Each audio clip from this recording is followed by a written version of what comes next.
मेरे क्षेत्र के शाहपुर तिगरी, डिडौरी, खदाना, सिकंदरपुर, चौधरपुर, रसूलपुर, सलेमपुर, बंगर, लोधीपुर, ये बहुत सोनकपुर, ये सारे गांव एक्वायर करने के लिए एक जियो जारी किया है। मैं माननीय मंत्री जी से अध्यक्ष जी आपके माध्यम से कहना चाहता हूं, वहां जमीनों की कीमत बहुत ज्यादा है। जमीनों की कीमत वहां पे 75 लाख रुपए बीघा है, लेकिन सरकार ने वहां पर सर्किल रेट इतना किया गया है कि किसी गरीब आदमी की जमीन, अब किसान की जमीन खेती की लेंगे। और जबकि जो मुरादाबाद विकास प्राधिकरण ने अपना जो नया मुरादाबाद योजना चलाई है, जो उसमें जमीन एक्वायर करी थी 80% जमीन अभी तक सर उन्होंने जिन योजनाओं के लिए ली गई थी अभी तक उसका बेची नहीं है। सारी जमीन जो लैंड बैंक है उनके पास मौजूद है, लेकिन पता नहीं क्यों इतनी जमीन उन्होंने एक्वायर करने के लिए निकाल दिया।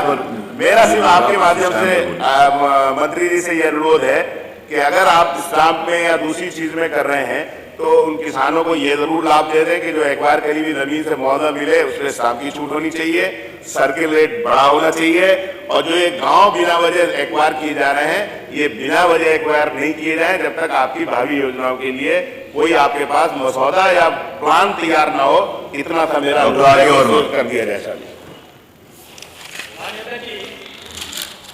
आपके अनुज्ञा से प्रस्ताव करता हूं कि भारतीय स्टाम्प उत्तर प्रदेश संशोधन विधेयक 2024 को इस सदन की एक प्रवर समिति को सुपुर्द कर दिया जाए, जो अपना प्रतिवेदन 1 माह के अंदर सदन में प्रस्तुत करे। समिति के सदस्यों के नाम बाद में दिए जाएंगे।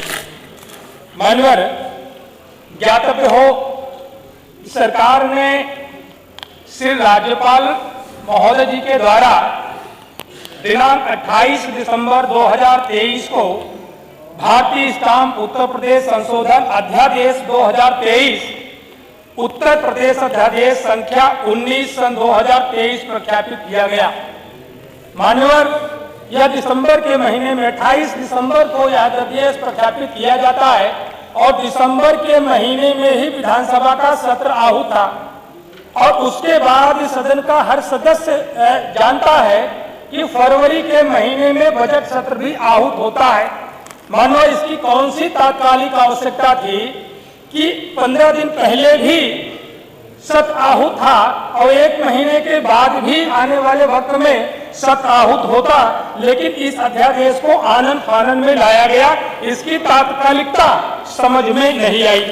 मान्यवर, हम देखते हैं जब अध्यादेश को पढ़ते हैं, भारतीय स्टाम्प अधिनियम 1899 के अनुच्छेद 48 जो पावर ऑफ अटॉर्नी मुक्तानामा, जहां पर संशोधन की बात जो करी गई है, उसके खंड अंगा 1 के ए और बी में कि जब अटॉर्नी को अचल संपत्ति विक्रय करने का इरिवोकेबल अधिकार प्रदान किया जाता है। दूसरा कि अचल संपत्ति जो मुक्तानामा की विषय वस्तु हो के बाजार मूल्य पर हस्तांतरण संख्या 23 खंड का के समान शुल्क दे होगा। मान्यवर, हम जब अनुच्छेद 48 को पढ़ते हैं तो इसमें इरिवोकेबल अर्थात अखंडनीय अटॉर्नी का एक्ट में पहले से ही प्राविधान है, और प्रावधान यह है कि बाजार मूल्य पर बैनामे का स्टाम्प दे होगा। इस अमेंडमेंट में नई ऐसी कौन सी बात आ गई जो इस खंड को शामिल करना पड़ा। दूसरा, एक धरातल पर जब जाएंगे तो आज तक एक भी अटॉर्नी ऐसी नहीं हुई है जो इरिवोकेबल नहीं हो। ज्यादातर अटॉर्नी सभी जो है वो रिवोकेबल हो जाती हैं। तो मान्यवर, अगर संशोधन लाना ही था तो रिवोकेबल अटॉर्नी जो हो रही थी वो ना हो, इस बात पर अगर बल दिया जाता, संशोधन के लिए कोई प्रावधान किया जाता तो ये मान्यवर ये उचित होता। दूसरा, इसके अंगा के 2 में जब अटॉर्नी को अचल संपत्ति के विक्रय करने का प्राधिकार प्रतिफल अर्थात कंसिडरेशन के रूप में प्रदान किया जाता। इसका दूसरा हिस्सा अचल संपत्ति जो मुक्तारनामा का विषय वस्तु हो के बाजार मूल्य पर हस्तांतरण संख्या 23 खंड का के समान शुल्क दे हो। मान्यवर, प्रतिफल की राशि पर स्टाम्प पहले से लगता रहा है, इसमें कोई नई बात नहीं है। लेकिन अब लेन देन जो हो रहा है उस लेन देन पर कुल मूल्यांकन का स्टाम्प दे होगा। इस संशोधन में बैनामे का जो कुल मूल्यांकन होगा उसके अनुसार स्टाम्प शुल्क देना होगा। यह मानव जनता के ऊपर एक भार होगा, यह उचित नहीं होगा, क्योंकि जब हम अटॉर्नी कराते हैं अटॉर्नी के समय ही स्टाम्प शुल्क दे दिया जाता है। तो दूसरी बात, जब अटॉर्नी होल्डर बैनामे की रजिस्ट्री करेगा तो जो अटॉर्नी कराते समय जो उसने स्टाम्प शुल्क दे किया है क्या उसको समायोजित किया जाएगा, उसको कंसीडर तो बताया कि दोबारा नहीं लगेगा, वो बताया मंत्री जी, उसको कंसीडर किया, इसका इसमें उल्लेख नहीं है। वो बताया अगर नहीं है, अगर नहीं है तो मानवर इससे लगता है कि एक ही संपत्ति के लिए दो बार स्टाम्प शुल्क करना पड़ेगा। मानवर अगर ऐसा है जैसा इसमें लिखा गया है तो यह नेचुरल जस्टिस के खिलाफ है, यह अधिनियम फिर प्राकृतिक न्याय के विरुद्ध जाता है। मानवर हम सब लोगों को पता है कि पावर ऑफ अटॉर्नी एक सहूलियत है। सहूलियत क्या है? यदि व्यक्ति जो मालिक है वो विदेश में रह रहा हो, वह किसी दूसरे प्रदेश में रह रहा हो या बीमार हो, चलने फिरने में सक्षम ना हो, उन परिस्थितियों में पावर ऑफ अटॉर्नी देने की सहूलियत थी। लेकिन मानवर यहाँ पर जब पावर ऑफ अटॉर्नी पर पूरा शुल्क दे होगा तो पावर ऑफ अटॉर्नी वो करेगा क्यों? तो जो सरकार अपेक्षा करती है कि हमको ज्यादा स्टाम्प शुल्क प्राप्त होगा, हमारा रेवेन्यू बढ़ेगा, तो उसकी उम्मीद बहुत कमी है। मानवर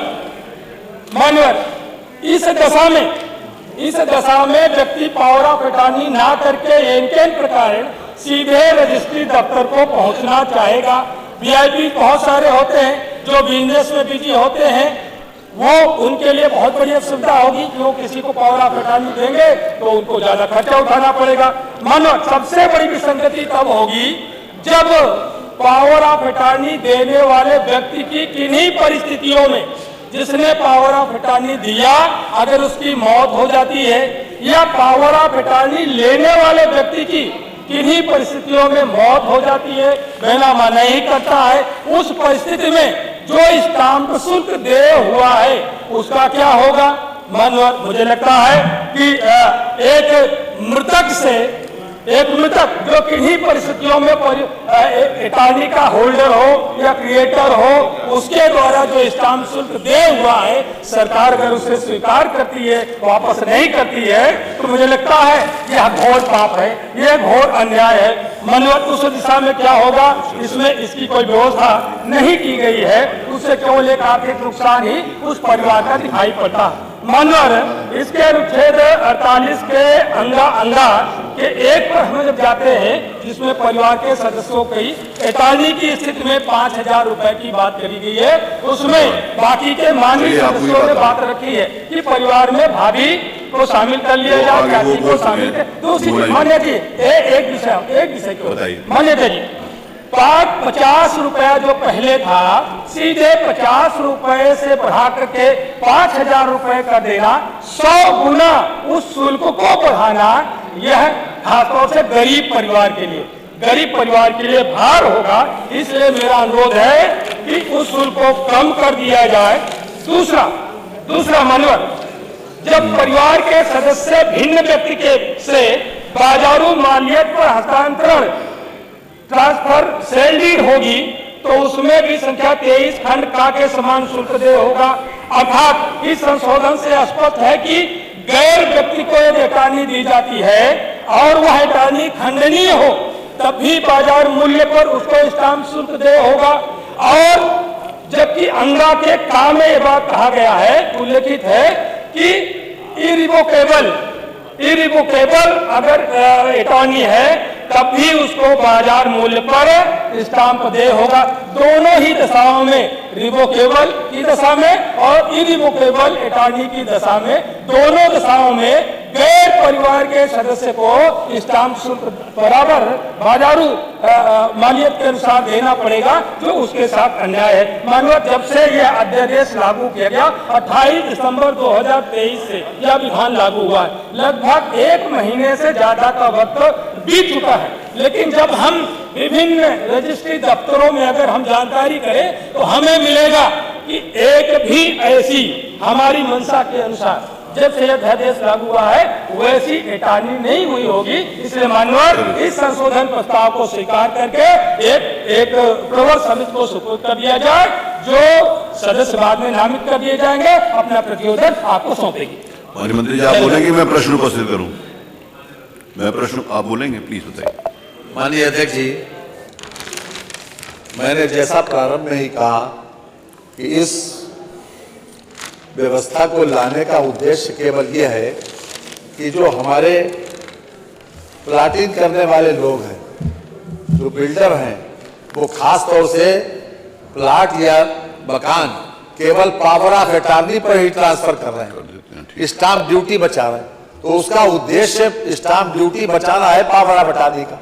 पावर ऑफ अटॉर्नी दे देते हैं और उसके बाद एक वसीयत कर देते हैं कि देख पावर ऑफ अटॉर्नी तुम ऐसे इसे इस्तेमाल करो, और वसीयत आपके अगर कोई मर जाए तो तुम मालिक इसके वैसे बन जाओ। तो स्टाम्प ड्यूटी चोरी करने की वजह से ये व्यवस्था लाई गई ताकि वो लोग स्टाम्प पेपर प्रॉपर अदा करें। और बहुत सी चीजें केवल ये पावर ऑफ अटॉर्नी केवल संपत्ति के विक्रय पर ही लाया गया और किसी मामले में नहीं। और पावर ऑफ अटॉर्नी आप रिवोकेबल इररिवोकेबल की बात कर रहे हो, वो तो बहुत वर्षों से चले आ रहा। आज का है वो रिवोकेबल इररिवोकेबल, और आप किसी को अधिकार छीन लेंगे कि ये अगर हम चाहेंगे कि इररिवोकेबल हो पावर ऑफ अटॉर्नी, उस पर लिखा जाता है जो पावर ऑफ अटॉर्नी रिवोकेबल लिखा जाता है, इररिवोकेबल। और ज्यादातर लोग इसी बात को देते हैं कि इररिवोकेबल होगी, अर्थात ये किसी प्रकार से रिवोक नहीं होगी, लोग लिखते भी हैं ताकि उसकी सेंसिटिविटी ज्यादा रहे। माननीय ये अपने आप में इस मंशा से लाया गया कि केवल पावर ऑफ अटॉर्नी पर संपत्ति का ट्रांसफर रोका जा सके, स्टाम्प ड्यूटी का उसमें भुगतान जरूर हो, केवल इसी उद्देश्य से लाया गया। और मैं समझता हूं कि ये हम जो अध्यादेश लाए थे उसी का रिप्लेसमेंट है माननीय है, वैसे इसमें कोई ऐसी बात है नहीं। इसलिए माननीय इनको अपना संशोधन वापस ले लेना चाहिए। ये पब्लिक इंटरेस्ट में है, लार्जर इंटरेस्ट में है, और स्टाम्प की किसी प्रकार से जो बचाव करते हैं उसको रोकने की व्यवस्था है। माननीय मैं समझता हूँ कि इसको जो इररिवोकेबल पावर ऑफ अटॉर्नी होती है उसको भी रिवोक करने का अधिकार होता है, ठीक है ना, ये मालूम है सबको। तो फिर इसीलिए उसके ऊपर चर्चा नहीं करनी। माननीय मंत्री जी ने कहा कि आप इस संशोधन को वापस ले लें, नहीं तो फिर मैं प्रश्न प्रस्तुत कर वापस ले रहे हैं, नहीं ले रहे, और मैं इस पे बल दूं। चलिए दीजिए बल।